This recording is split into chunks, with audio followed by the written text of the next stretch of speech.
আজকের ভিডিওতে জানব শ্রী শ্রী জগন্নাথ দেবের লীলা পর্ব 7 পুরীধাম রক্ষায় অষ্ট মহাবীর অষ্ট শম্ভু অর্থাৎ শিব সাথে সাথে অষ্ট মহাবীর অর্থাৎ হনুমান পুরীধাম রক্ষায় নিয়োজিত রয়েছেন।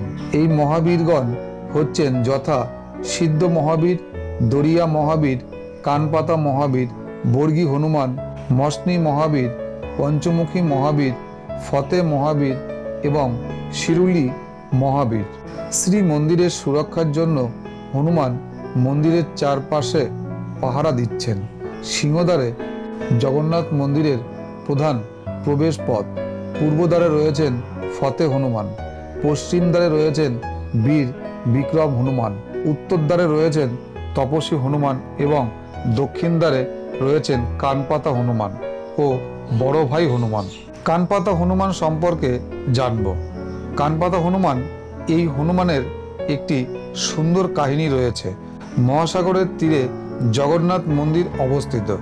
সমুদ্র মন্থনের সময় লক্ষ্মীদেবী আবির্ভূত হন এবং ভগবান তাকে বিবাহ করেন। সাগর কন্যাকে বিবাহ করার ফলে ভগবান সাগরের জামাতা হলেন এবং মহাসাগর হলেন শ্রী জগন্নাথ দেবের শ্বশুর। রাত্রিতে মহাসাগরের তরঙ্গমালা একটি জোরালো শব্দ করে যা সারা পুরীতে শোনা যায়। একসময় এই তরঙ্গ শব্দ শ্রী জগন্নাথ দেবের মন্দিরে প্রবেশ করে এবং জগন্নাথের নিদ্রায় বিঘ্ন সৃষ্টি করে। শ্রী জগন্নাথ দেব সমুদ্রকে আদেশ করেন এমন কোনো শব্দ না করতে যা তার নিদ্রায় ব্যাঘাত সৃষ্টি করতে পারে, কিন্তু সমুদ্র তা শুনল না, বরং তার শব্দ তরঙ্গ আরো বাড়িয়ে দিল।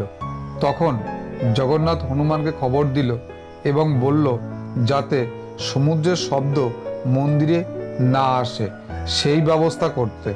তখন হনুমান তার ডান কান পাতলেন, সমস্ত শব্দ তরঙ্গ নিজের কানে ঢোকালেন। সেই থেকে তটভূমিতে সমুদ্রের তরঙ্গ ভঙ্গের শব্দ আর কখনো জগন্নাথের মন্দিরে প্রবেশ করেনি।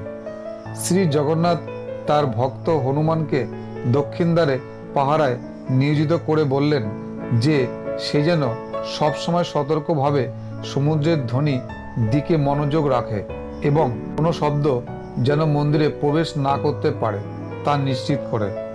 কানপাতা শব্দের অর্থ কানকে শব্দ শ্রবণে নিরত থাকা।